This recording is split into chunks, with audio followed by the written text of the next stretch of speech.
Good evening, guys. I'm Chris, and welcome back to this Wednesday's episode of Rift Amps.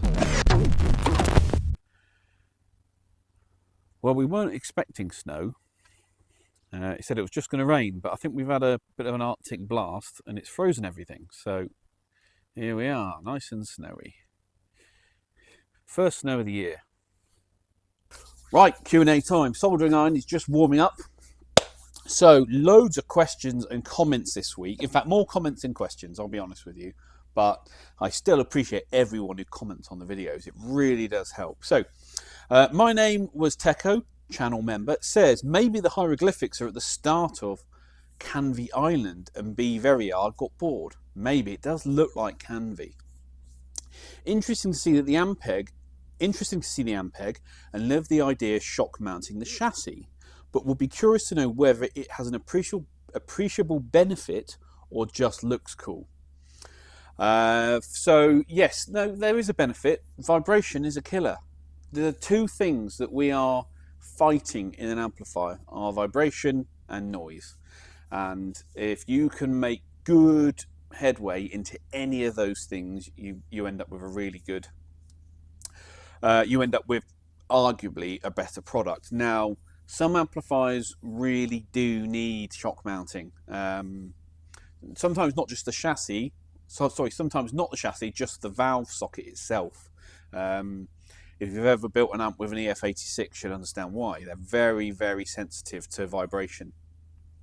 So yeah, no, there is a benefit. Trying to keep vibration out of the chassis can be a good thing. Sometimes but it depends on the circuit, right? Okay, so there's some amplifiers where you're not going to see a benefit doing that. Others you are. So he also says, I'd say seeing the slow startup was fascinating rather than boring. Just his opinion. Yeah, it's really cool. That bench power supply. Every time I get it out, I realise how useful it is. So one day I'll show you that you can power an entire amplifier up that just using that and run it. It's great. Anyway, great question. The owner of the silver plate export baseman requested that I strip and rebuild the bias supply. So that's what I've done here. So both boards are out. In fact, all three boards are out. Still need to clean this one up, this corner piece. But these two are out. Now, the underboard was originally this orientation, but it's got some marks here that I can't get off. So we'll just flip it round. It's cleaned up beautifully on this side, so that'll be okay. The board itself, however, is moderately wavy. It's not too bad. I've seen worse, but it's got this really strange pocket underneath. Can you see? It's like an air bubble in the material itself. Can you zoom you in? There you go. Excuse the grubby fingers. I've been cleaning these boards for ages now. And there as well, it's like there's been excessive heat on the board and it's kind of popped open. So hopefully that's okay. This is just the bias supply part of the board. This is the high voltage. So hopefully that's okay. We'll see. But there's not much I can do about that other than replace the board entirely. Anyway, let's crack on and get this board rebuilt. So what do we need then? These are the old diodes. They all test okay. They're not leaky. They all test within spec, but the customer wants new ones putting in. So that is what I'm going to do. 1N4007s, of course.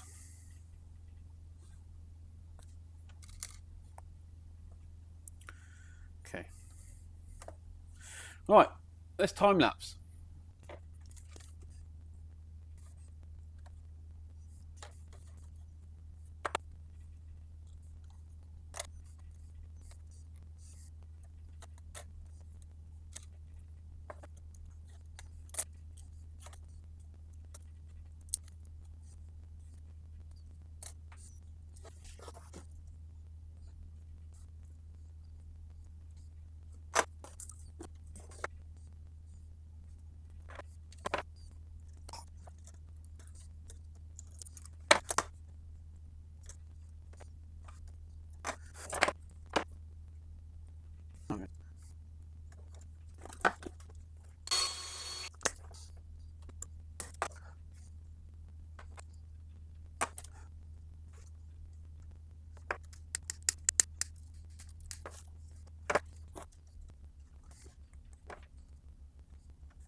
And job done.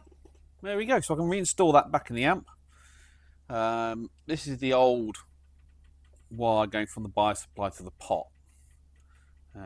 It's in pretty poor condition, so we put a new wire in, and I haven't soldered in place the eyelets where I'm going to have wires going in. So I've got the two high voltage wires here, got my bias tap here, got a ground here, and I've got my high voltage wire coming off here. So we'll do that when it's in the amp.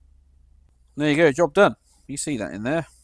All hooked up, all done, all cleaned, all rebuilt. Lovely. Right, Pete QWERTY says, "Hi Chris, thanks for posting your interesting and informative videos. I wondered if a heat-sensitive camera would help diagnose faults in an amp by showing resistors, etc., getting hotter than they should." They are useful on like SMD PCB stuff. So if you ever watch YouTube channels of people repairing like mobile phones or charging stations or modern consumer electronics, you'd always see them with an infrared camera. Oh, there's that shorted capacitor, we'll replace that, etc., etc. And I guess on some amplifiers, yes, it would be, but often, a resistor that's got hot, they're quite easy to see especially on a turret or a turret board or an eyelet board. So they're kind of not as. It's one of those tools that'd be nice to have, but you probably wouldn't use it as much as you think. I can't think of a time where I've gone, oh, I wish I had that. Some people buy those goggles that are, infrared goggles to look at this stuff, and you think, just, you can see that resistor's hot. You didn't need to spend, 600 quid on a fancy piece of kit, when your eyes work just as well. But yeah, I guess, there will be applications where it's useful, but for me, the kind of work I do and the way I work, it's probably not something I get my money's worth out of. Well, colour me impressed. It's been about 10 years since I last used anything made by Hammond. I stopped using them.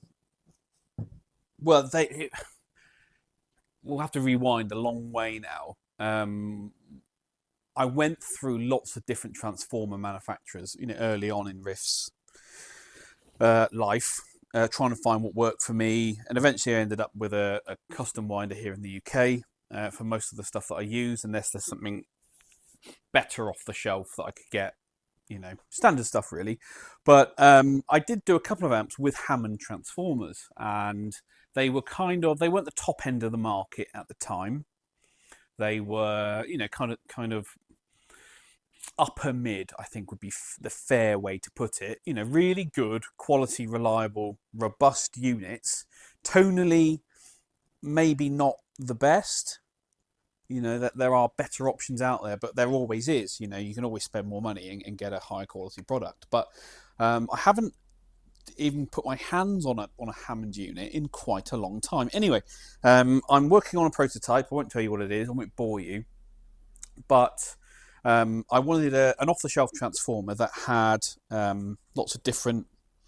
I needed two high voltage secondaries, and the 291 AEX, which is what this one is, has got both a 650 volt sensor tapped high voltage winding and a 550 volt sensor tapped high voltage winding. So it's got dual secondaries, which is really interesting. So this one is what they make for like Princeton Reverbs and other models of similar like that. And anyway, so I thought I'd just place an order for it, and it's just arrived. FedEx have just delivered it to me, and do you know what? I am mightily impressed. This thing is built like an absolute tank, so much better than I remember them being. Very, very impressed in terms of the build quality and the finish. Nice long lead lengths on them, properly potted. Good quality hardware. Overall, I'm very happy with this unit. I'm interested to see what it will sound like. Or how it performs. I'm going to stress test it and do all the boring stuff. But yeah, the only thing I don't like, of course, is the way they do the primaries on them.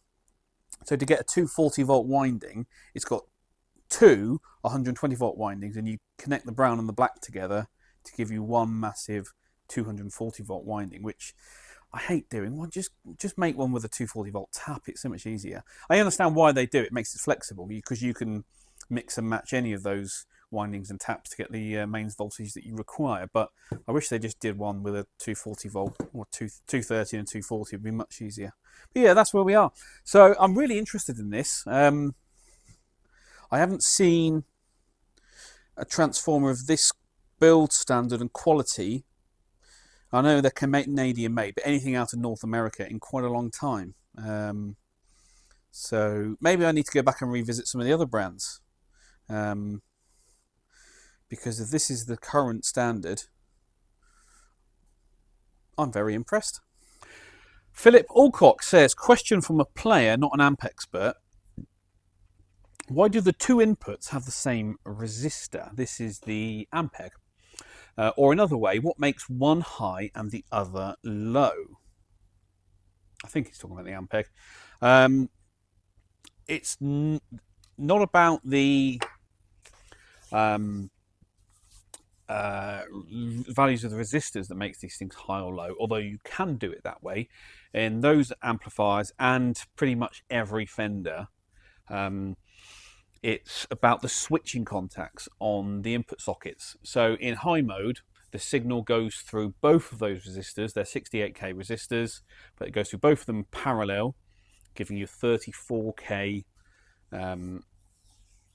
combined resistance. And then you've got a 1 meg resistor to ground, which is a grid leak.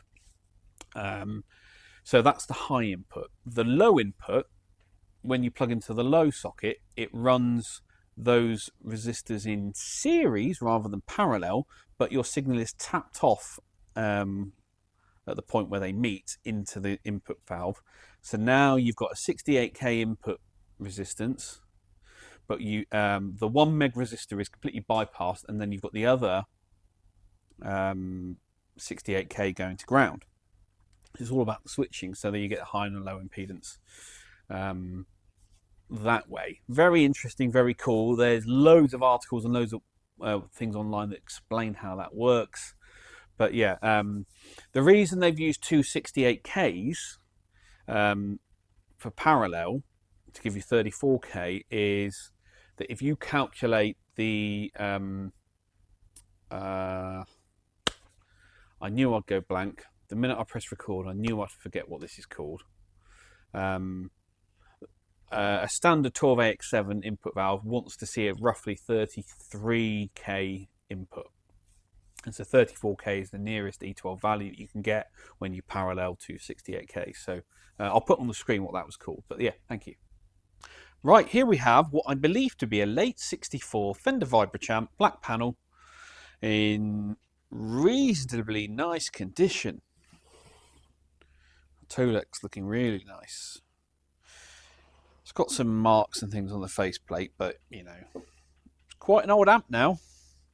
Anyway, this one has come in for a 3-prong conversion. It is a 120 volt model, so a 3-prong conversion, and service it as required. Now, somebody else has serviced this before, so it's not an untouched example, but that doesn't matter.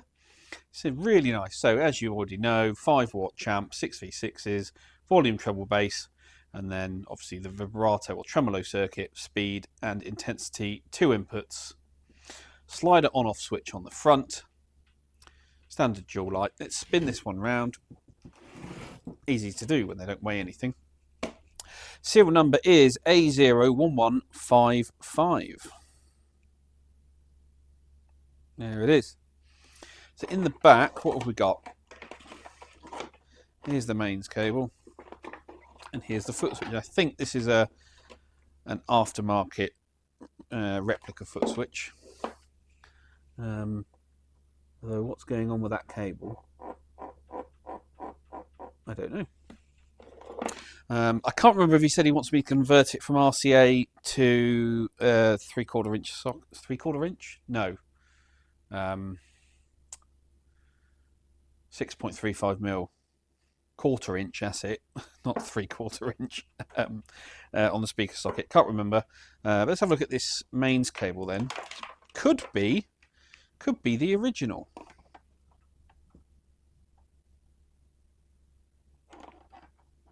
What's it say on the sticker? Can't quite read that.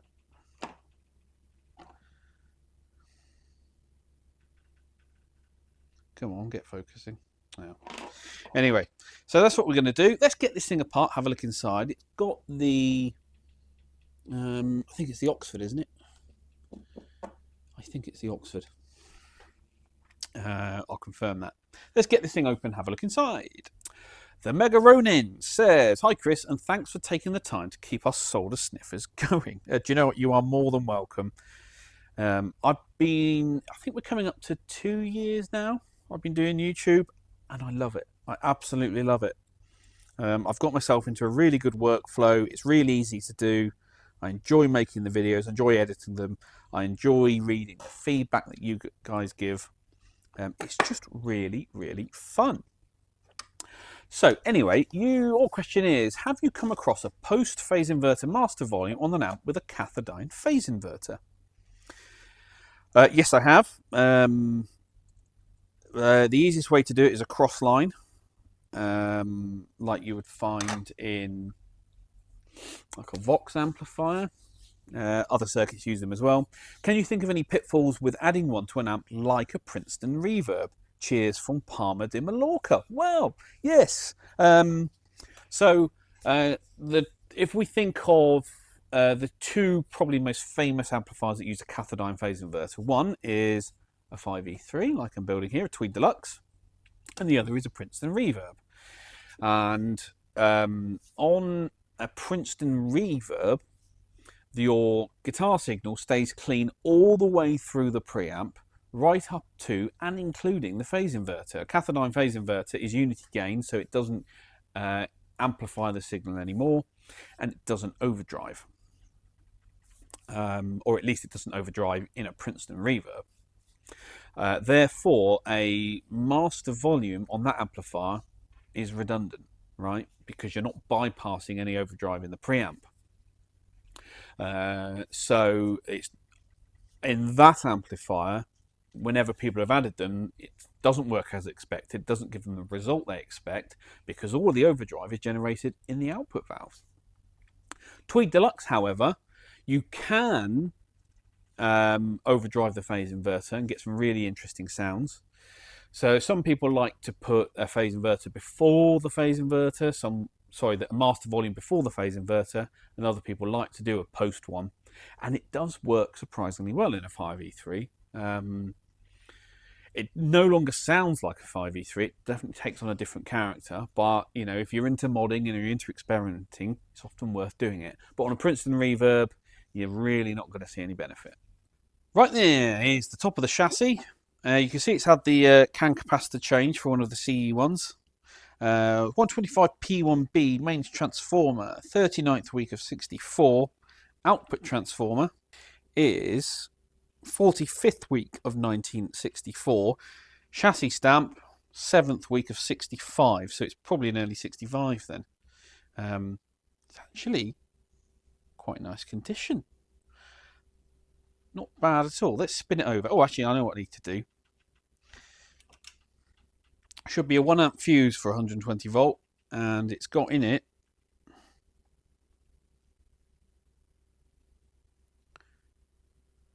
you're never going to see that, are you? It's got a 1.5 amp, 1.5 amps. 1.5 amps. There you go. They've always got the wrong fuse in. Always. You could put money on it. Right, let's spin this thing over and I'll show you inside. Okay, Ryan Chambly says, "Hi Chris, really enjoying the channel. What are your thoughts on the Victory amplifiers? I have a Victory V40 Deluxe combo. I'm in the States. I checked the bias as per the manual and found one side was reading around 31 milliamps and the other side 29. So nicely matched there. When I went to adjust the bias pot to try and get closer to the 34 milliamps, the bias point that the manual says, I found the pot was already turned fully clockwise at maximum. The bias would not increase more than what my reading above was. Is this normal? Yes, it is. And the reason it's normal is as valves wear, they require more negative voltage on the grids to maintain the same bias point. And obviously what's happened there is those valves have worn to the point where you can no longer adjust for that. Now, so your first option, well, the easiest fix there is to put a new set of output valves in. And you'll find that that should move the bias point, or the point where the bias sits, closer to the center rotation of the pot. However, what I will say is if you currently like the sound of it as it is, biased at around 30 milliamps, and it sounds good, leave it as it is. If the valves aren't failing, you know, they're not shorting, they're not making noise, just run it, you know, not going to be a problem. Second question, I also have an old Ampeg G18 solid state little combo with a 2-prong power cord. Is a 2-prong cord still dangerous on a solid state amp? I'm not familiar with the Ampeg G18, so without looking at a schematic and seeing how it's configured, it could be dangerous. It might be completely fine. I need to look that up and have a look. But unless it's a class 2 appliance, your chassis should always be grounded, so you should be adding one anyway. I should have filmed my first reaction when I opened this up, because sometimes you just see some of the most bizarre stuff. Anyway, right, I'll show you. I'll go through it with you. Still got the death cap. We've got the live, so the neutral that's fused, the live goes to the switch. So when we do the 3-prong conversion, we'll sort all of that out. Here's the work on the replacement capacitor here, and they've paralleled 2 sections together. Some of these grounding points aren't looking great, but they're not bad. Okay. So it's had the main electrolytic cap replaced. Hasn't had this one done. Hasn't had this one done. Had this one done, but they've used 2 caps in series. I mean, and they haven't done that one. But it's clean. Overall, it's actually really clean inside. I mean, this is quite nice. Not bad. Zoom you out, sorry. Apart from that, that's the output sockets. So that's the output valve, that's the jack socket, RCA socket, 2 preamp valve sockets. So overall, it's quite a nice, clean amplifier. I've got the shakes today. It's so cold. Let me set this up as a tripod. That's better. I apologise. Right, so 3-prong conversion, which we're going to do up this end of the chassis, this end. And he's asked me to service it as required. Now,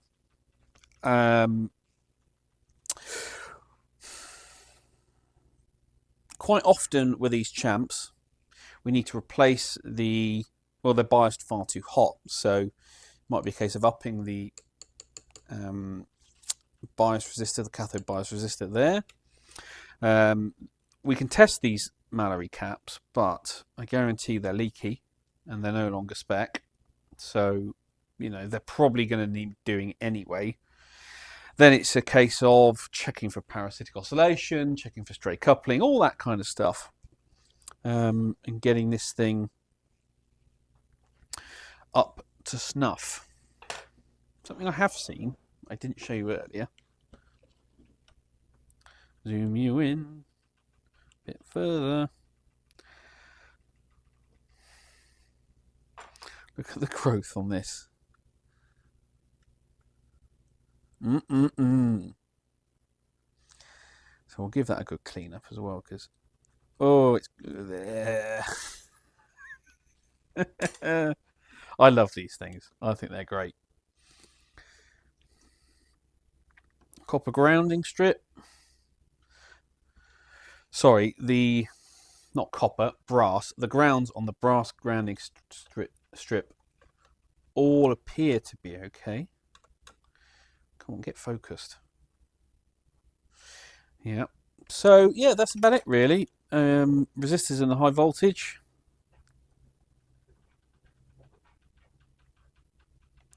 Don't look like they've had a hard life, but we'll still test and measure those. But yeah, that's what we're doing on this one. So, as it's had the main filter cap replaced, let's get it on the test bench and get some base measurements. Okay, up and running. So our mains voltage coming out the wall today is 243.5 volts. And through my step-down transformer, the amp is getting 115.2. Okay, so it's been running for about 10 minutes now, so it's kind of settled down. And as usual, driving it, 150 millivolt, 1 kilohertz sine wave. That's the industry standard. And that's our output sine wave. Looks pretty nice. We'll just bring it up to the point of clipping. See how the bottom half is clipping before the top. I'll zoom you in. So we'll just back that down to where it looks symmetrical. We'll call that 4.5 volts into 4 ohms gives us 5.1 watts. Bang on. Perfect. Okay, very interesting. Cool. I'm going to leave that running for a bit just to make sure nothing changes. Then I'll take the rest of my measurements and then we've got a good baseline. Been running for about half an hour now and I've just noticed something on the scope. So I'll zoom you in. If I turn the treble control, you can see there's some spikes and things that appear. That's a dirty pot.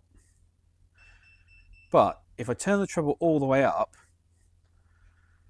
and I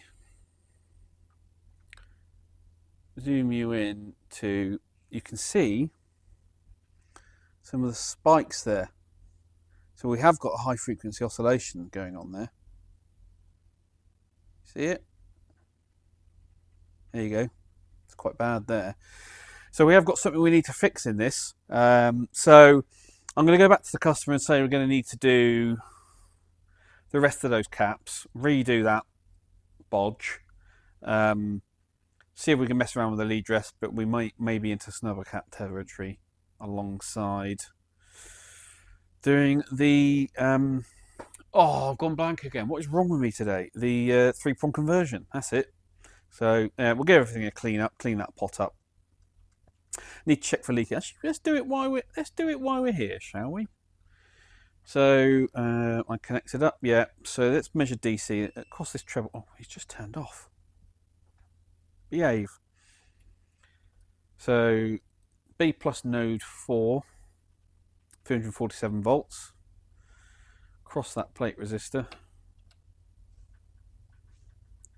223. So this treble cap, they are known to leak, these caps. Now, anything above 5 millivolts I consider to be leaky. Anything over 10 definitely needs doing. So what have we got?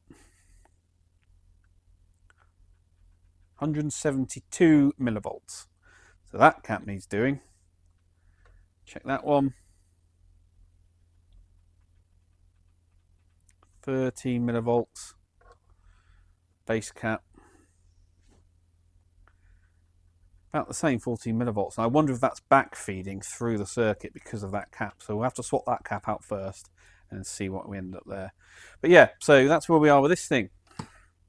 Well, that's annoying. I'm just going through my mains cable box. I've got all my new UK plugs, IECs. Got my European ones, but I haven't got any American ones left. So I'm going to get some on order, which means I'm not going to get the champ done by the end of this video because I'm going to overnight one. Sorry about that, guys. That's rubbish. At least I'm going to get permission to do those caps. I'm going to call customer now. See if we can get that on camera. Right, I know you lot love the maths lessons that we do, so let's go through it then. Tell you what, we'll spin you around this way. Might be easier to see.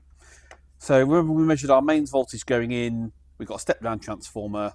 And we're running at 115.2 volts. B plus node 1 was 379 volts. B plus node 2 was 371. And B plus node 3 was 347. Our anode to cathode voltage on the 6v6 is 343 volts. Our screen voltage to cathode is 347. That's higher. That's an absolute no-no. We need to fix that. Now, as you know, I do like to fit screen and grid stoppers to these amps, so we'll be doing that. The voltage across the cathode resistor, 23.7 volts. And the value of the cathode resistor, it should be 470 ohms. It's drifted upwards to 541. So we all know Ohm's law, V equals IR, and Joule's law, power in watts is voltage times current. So we're going to use those two as we always do. So current is voltage divided by resistance. So our cathode current, current is I, K for cathode, voltage 23.7 divided by our resistance 541 means there is 43.8 milliamps, or in amps 0.438. That cathode current, remember, it's a combination of both the anode and the screen current. So we've got power anode plus G2. We're going to do that number times by our anode to cathode voltage, 343, means we are running at 15.02 watts. Now, for safety, we often pretend we ignore the screen and just say we're going to use the maximum of 12 because it's an old style 6v6. This is running at 125%. Okay, so we are well over spec. So even though that resistor has drifted upwards, we're still running far too hot. So we'll have to, what am I trying to say? We're going to have to increase the value of that resistor. Now, can we reverse engineer it and work it out the other way rather than just chucking resistors in? Well, yes, we can. We can use these two sums to calculate where we think we're going to be. So what I want to do is, let's say I want to aim for 100%, so 12 watts in total, okay? And let's say I want to keep my anode to cathode voltage at, let's say we want 345 volts, okay? And if we say 12 watts is where we want to be, well, current is watts divided by voltage. So we say 12 divided by 345 means we're looking for 0.0347 amps or 34.7 milliamps of current flowing through our resistor. Okay. So that's what we want our cathode current to be. And if we say, well, we want to keep our, if we're going to assume that this is going to be a constant, 23.7, right? We go to Ohm's law. Resistance is voltage divided by current. So if we say, let's say 24 volts, we'll say, for our cathode voltage, divided by 0.0347 means we need a resistor value, or so our resistance at cathode needs to be 691 ohms. See how I did that? The nearest E12 value to that will be 680 ohms,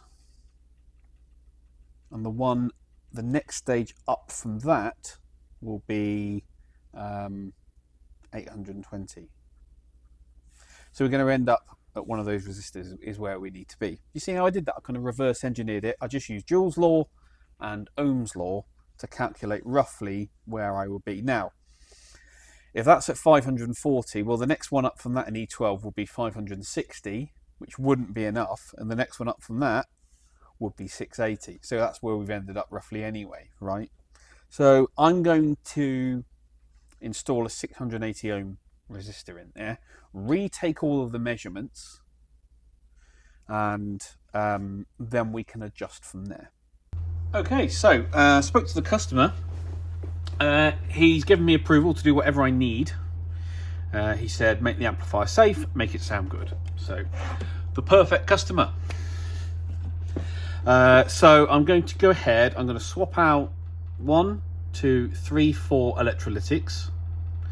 We're going to swap out that treble cap there, the one that we know is leaky. Going to add screen and grip stoppers to the output valve, and we're going to replace the bias resistor for the 6v6. So that's the job now. I'm going to put you on time-lapse mode because I know you'll love the time-lapses, and then we can get it back on the bench and measure our improvements.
Okay, final update for you. So all of those capacitors changed. The two that were in series, the schematic calls for a 10 microfarad cap there, this blue one just here. And what they've done is put two 5 microfarad caps in series, half, or 2 caps in series half, so that's 12 microfarads. So close enough, but we've put the right one in there as well.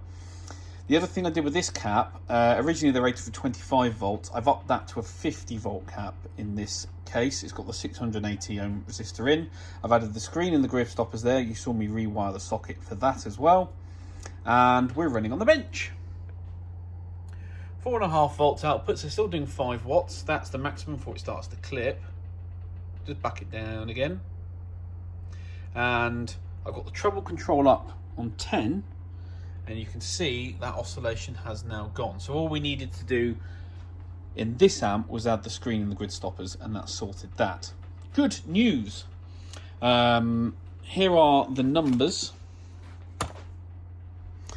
So obviously we're now running less current through our upper valve, so our voltages will go up, because as you know, as current increases, voltage decreases, and vice versa. As current decreases, voltage increases. So our B plus has now risen slightly. by about 11 volts. Our anode to cathode voltage is now up at 354, so it's gone up by 11 volts. Same, so it mirrors that.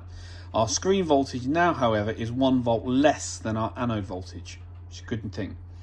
Our voltage drop across the resistor is 25.8, so that's why we put a 50 volt cap in there, and obviously a 680 ohm resistor. Means our cathode current is 37.9 milliamps, down from 43.8. Means we're running at 13.43 watts, which is 112%. So this didn't quite get us there, because you remember we had to use some constants from here. So probably 820 is the correct value for this. So I'm going to put one of those in the next video, and we can see how that goes. But that's where those numbers have ended up. The only other thing we need to do is check the leakage across the cap to see if that's gone. Sorry, I need 10 hands here.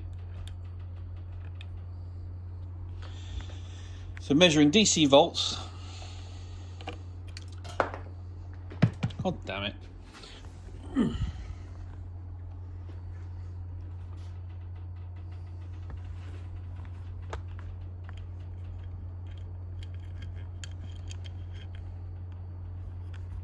Okay, should we try that one again? DC volts, on this side of the cap, 227, and on the side that was leaky, we're now, remember it was 172 milliamps, we're now down 5-6 millivolts, sorry, yeah, 172 millivolts down to about 5.5-6 there. Look at that, big improvement. Remember, we had about 13 or 14 millivolts on these caps. That's now dropped down as well. Same on the base cap. Good news. So it's running much better. The oscillation is gone. It's still running as it should. Still getting the output that we should. The amps are a lot more stable. That's good news. So I am going to up the value of the cathode resistor to an 820. And when the 3-prong cable arrives, I can do the rest of that conversion. But yeah, that's pretty much... oh, I still need to clean the pots and switches and sockets. But yeah, that's good news for us. Well, that's it then, guys. Thank you very much for watching once again. As always, please give this video a thumbs up. All your comments and questions down below. Subscribe if you haven't already. Join the channel that these guys have. And I will catch you all at the next one.